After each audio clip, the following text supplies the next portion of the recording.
A nova RPT do Concello de Vilagarcía contempla unha suba salarial repartida en 3 anualidades. Este ano abordarase un 40%, mentres que o 60% restante repartirase entre o 2023 e o 2024.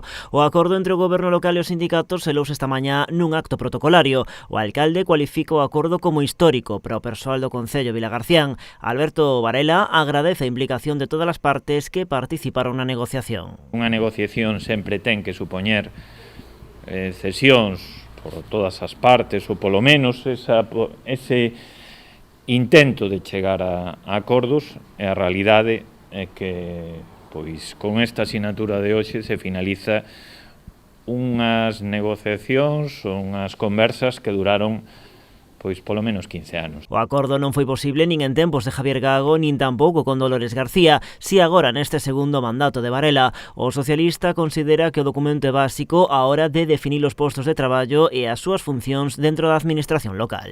O RPT, para que todos o poidamos entender, pode ser parecido a un plan xeral nunha cidade.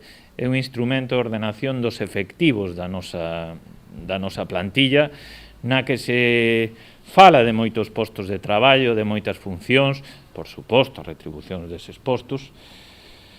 É moi difícil, pois, porque estamos falando de moitos postos nunha plantilla. Os sindicatos, en representación duns 300 traballadores, tamén celebran o acordo. Para que un RPT se leva a cabo, ten que haber unha boa fe polas dúas partes, non solamente por unha, pola parte sindical, sino tamén polo grupo de goberno, está claro. É un feito histórico que non acada todo o que o persoal quería, pero ao menos é un documento base sobre o que traballar e que polo menos agora temos un documento polo que seguir mellorando as relacións e os salarios do persoal. Un argumento que tamén comparte o alcalde, que considera este documento un punto de partida para futuras modificacións nos vindeiros anos. Tras a asinatura desta mañá, só resta levar a RPT ao pleno para a súa aprobación e posterior entrada en vigor.